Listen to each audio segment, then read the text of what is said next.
یزید کی بیعت سے انکار کر دیا حضرت عبداللہ بن زبیر نے، عبد الرحمن بن ابی بکر نے اور حسین بن علی نے، اور یہ مدینہ سے مکہ منتقل ہو گئے اور اس کی بیعت سے انکار کر دیا۔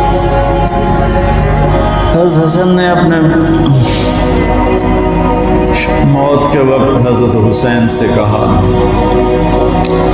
میرے بھائی اس دفعہ جو مجھے کئی دفعہ زہر دیا گیا ہے، لیکن جو زہر اس دفعہ ہے اس نے میرا کلیجہ کاٹ دیا۔ آپ کو خون کے پخانے آ رہے تھے بار بار اور آپ تڑپ رہے تھے مچھلی کی طرح جو پانی کے بغیر تڑپتی۔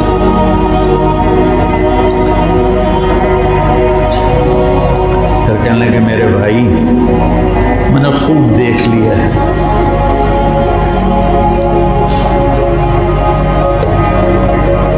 اللہ نے ہمارے گھر میں نبوت رکھی ہے، ہمیں حکومت نہیں ملے گی،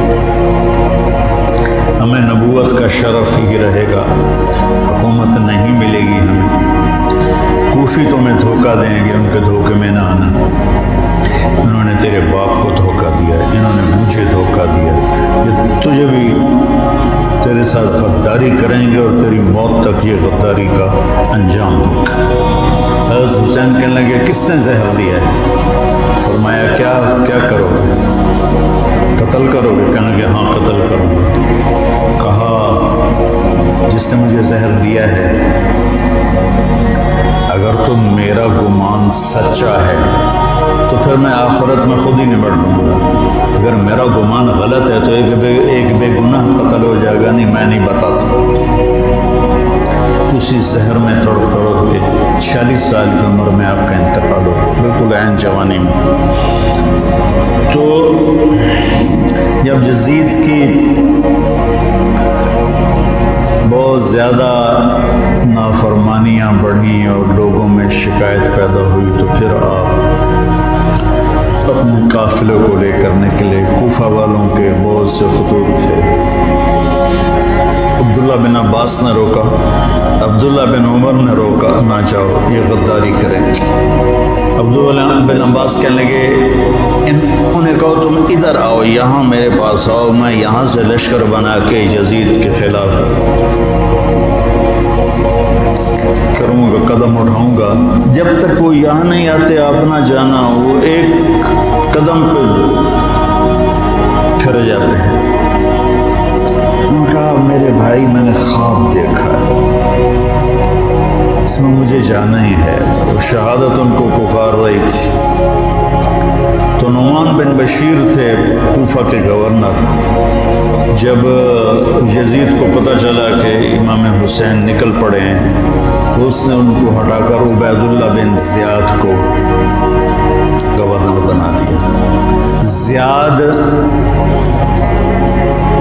حضرت علی کا پرجوش ساتھی تھا اور جنگ صفین میں، جنگ جمل میں حضرت علی کی جانب سے اس نے بہادری کے جوہر دکھائے۔ تو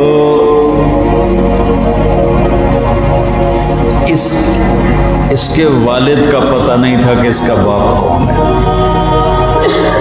طائف میں اس کی ماں تھی۔ تو اس زمانے میں جو ایسے تعلقات ہوتے تھے تو اس سے یہ پیدا ہوا تھا، اور نکاح متع جس کو کہتے ہیں، جو شیعہ آج بھی حلال کہتے ہیں۔ تو حضرت معاویہ رضی اللہ تعالیٰ عنہ نے اس کو اپنے باپ کا صحیح بیٹا تسلیم کر کے اپنے ساتھ ملا دیا۔ تو پہلے لکھتے تھے زیاد بن ابی ہے، زیاد بن ابی ہے، زیاد اپنے باپ کا بیٹا، باپ پتہ نہیں کون ہے۔ تو اس کے بعد زیاد بن ابی سفیان ہو گیا، تو اس سے اس کو ایک بہت بڑی گارنٹی مل گئی۔ تو وہ پھر حضرت معاویہ رضی اللہ تعالیٰ عنہ کا پرجوش حامی بن گیا، پھر وہ بہت ظالم بنا۔ زیاد اللہ بیٹا خاتمہ اچھا کرے، آدمی کا کچھ پتہ نہیں۔ اس دور کے علی کی صحبت کے لوگ اور ایسے پھر گئے تو اس کو پھر کوفے بصرے کی ملی گورنری، اس نے ظلم کے پہاڑ توڑے۔ اس نے ایک دفعہ اعلان کیا کہ رات کو کوئی شہر سے باہر نہیں ہوگا، جو ہوگا قتل کیا جائے گا۔ فتنے کا دور تھا، تو وہ ایک رات کو وہ نکلا راؤنڈ لگانے، تو آگے ایک بدو چرواہا بیٹھا ہوا تھا۔ کہنے کہ تم یہاں کیا کر رہے ہو؟ کہا جی میں آیا تھا، میرے ساتھ بھیڑ بکریاں تھیں، تو مجھے دیر ہو گئی تو شہر کے دروازے بند ہو گئے تو میں اندر نہیں جا سکا۔ تو نے تلوار نکالی، کہا تیرے لیے جنت نہ کوفہ سے بہتر ہے، اور گردن اڑا دی اور کہنے لگا زیاد اپنی بات کا پکا ہے۔ اس طرح کا وہ ظالم بن گیا، اور پھر طاعون میں وہ مرا۔ تو اس کا بیٹا تھا عبید اللہ، تو وہ باپ کی طرح وہ بھی ظالم تھا، جیسا باپ ویسا بیٹا۔ تو ابن زیاد آ کر وہاں اس نے کوفے کی حکومت سنبھال لی۔ مسلم بن عقیل رضی اللہ تعالیٰ عنہ کو حضرت امام حسین نے بھیجا تھا حالات کا پتہ کرنے، ان کو پکڑ کے شہید کر دیا۔ تو جب یہ راستے میں تھے تو کوفے سے کچھ لوگ راستے میں ملے، تو آپ نے پوچھا مسلم بن عقیل کا، تو کہا جی ان کو تو شہید کر دیا گیا ہے۔ کہا کوفے والوں کا کیا حال ہے؟ تو انہوں نے کہا دل آپ کے ساتھ ہیں، تلواریں بنو امیہ کے ساتھ۔ دل آپ کے ساتھ ہیں، تلواریں بنو امیہ کے ساتھ۔ تو کچھ لوگوں نے واپسی کا مشورہ دیا کہ واپس چلے، تو حضرت مسلم بن عقیل کے بیٹوں نے کہا اب ہم اس کے خون کا بدلہ لیں گے، ہم واپس جانا ہمارے لیے بزدلی ہے۔ اور تقدیر ان کو کھینچ کے لائی کربلا کے میدان میں۔ تو ابن زیاد نے حسین بن نمیر کو ایک دستہ دے کر بھیجا کہ ان کو پانی سے دور کہیں روکو، پانی کے قریب نہ ہو۔ تو اس نے حر بن یزید کو 1000 کا دستہ دے کر کربلا کے میدان میں بھیجا، اور ان کے آنے سے پہلے دریائے فرات کے کنارے کو قابو کر لیا۔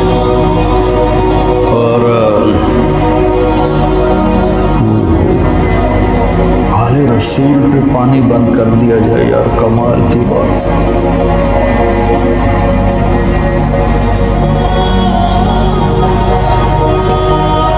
تو پھر عمر بن سعد، یہ سعد بن ابی وقاص کا بیٹا رضی اللہ تعالیٰ، اتنے بڑے صحابی کا بیٹا، جب لشکر آمنے سامنے ہوئے تو اس نے تیر نکالا اور چلا کر کہا گواہ رہو پہلا تیر میں نے چلایا ہے۔ اور کس بات پہ بک گیا کہ ابن زیاد نے کہا تمہیں خراسان کا گورنر بنا دوں گا، تم جا کے حسینی لشکر کو قتل کر دو۔ تو وہ خراسان، یہ افغانستان کو خراسان کہتے تھے، خراسان کی گورنری کے لیے اس نے ایمان کا سودا کر دیا۔ اتنے بڑے صحابی کا بیٹا، خیر نبیوں کی اولاد کافر ہو گئی تو صحابی تو نبی سے نیچے ہی ہوتا ہے۔ حضرت علیہ السلام کا بیٹا کافر، بیوی کافر، لوط علیہ السلام کی بیوی کافر، یہ اللہ کے نظام میں۔ تو وہ لشکر لے کر آیا تو شمر بن ذل جوشن، جوشن کہتے ہیں زرہ کو، جیسے درع کا لفظ تو عام ہے، مشہور ہے، لیکن جوشن بھی زرہ کو کہتے ہیں۔ عباسی خلیفہ تھا مقتدر، اس کے دور میں وفد آیا روم، اہل روم کا، تو اس نے پورے شہر میں سونے کی زرہیں بنا کر لٹکا دی، پورے بغداد کو اس نے سونے کی زروں سے مزین کر دیا۔ وہ جب آئے تو ان کو وہ سونے کی زریں دیکھ کر ہی ان کا تو پیشاب نکل گیا، ایسا اس نے اپنا روب و دبدبہ دکھایا۔ تو جوشن کہتے ہیں زرہ کو۔ تو اس کے والد کا نام ہے شرحبیل بن آور، شرحبیل بن آور اس کے باپ کا نام ہے۔ ذوالجوشن نام نہیں ہے، ذوالجوشن اس لیے ہے کہ عرب میں سب سے پہلی زرہ اس نے پہنی تھی، جو ایران کے بادشاہ نے اس کو دی تھی، تو اس سے اس کا لقب پڑا ذوالجوشن۔ اس کا یہ بیٹا تھا خبیث، اور یہ حضرت علی کے ساتھیوں میں تھا۔ صفین کی جنگ میں حضرت علی کے ساتھیوں میں حضرت معاویہ سے لڑا تھا، اور بس پھر پیسے کی کھنک میں اندھا ہو گیا۔ یہ چتکبرا تھا، برس ہو گئی تھی، پھل بیری۔ جب لشکر آمنے سامنے ہوئے تو حضرت امام حسین نے فرمایا اللہ اکبر، صدق اللہ و رسولہ، اللہ اکبر، اللہ اس کے رسول نے سچ کہا۔ تو لوگوں نے، ساتھیوں نے پوچھا کیا کہا میں نے اپنے نبی سے سنا، آپ نے فرمایا میں دیکھ رہا ہوں کہ ایک چتکبرا کتا میری اولاد کا خون پی رہا ہے، تو وہ یہ ہے جو سامنے کھڑا ہے۔ تو آپ کے جمعرات کو شمر نے آ کر کہا کہ قتل کرو، جنگ کرو۔ باقی تو عمر بن سعد جو تھا وہ تھا کہ کوئی مسالت کی شکل نکلا، اس نے آ کر کہا جنگ۔ تو آپ نے ان کو پیغام بھیجا مجھے ایک دن کی مہلت دو سوچنے کے لیے۔ وہ دن تھا جمعرات کا، 9 محرم۔ تو بڑے خوش ہو گئے، کہا ٹھیک ہے۔ تو رات کو آپ نے قافلے کو جمع کر کے فرمایا کہ دیکھو انہیں صرف میری طلب ہے، تم میں سے کسی کے ساتھ ان کی دشمنی نہیں ہے، تم مجھے چھوڑ کے چلے جاؤ، میں اپنے آپ کو موت کے لیے پیش کر دوں گا، تم کیوں مرتے ہو میرے لیے؟ تو انہوں نے کہا کہ حسین ہمارا جینا مرنا تیرے ساتھ ہے، ہم تجھے چھوڑ کے کبھی نہیں جائیں گے۔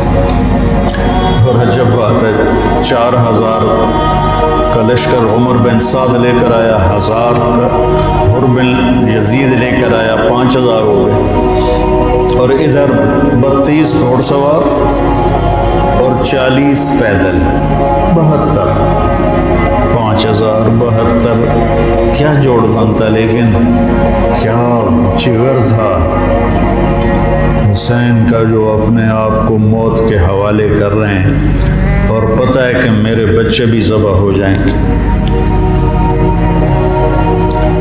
عاصم کا بازو ٹوٹا، 5 سال کی عمر تھی، میرا جو درمیان والا بیٹا، تو وہ اس کو نہ چڑھا رہے تھے تو اس کی چیخیں نکلی،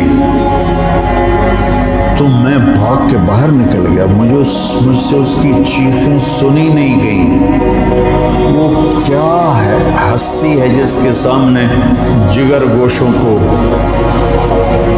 تلواروں سے ذبح کیا جا رہا ہو اور اس کے چہرے پر استقامت کے سوا کچھ نہ ہو۔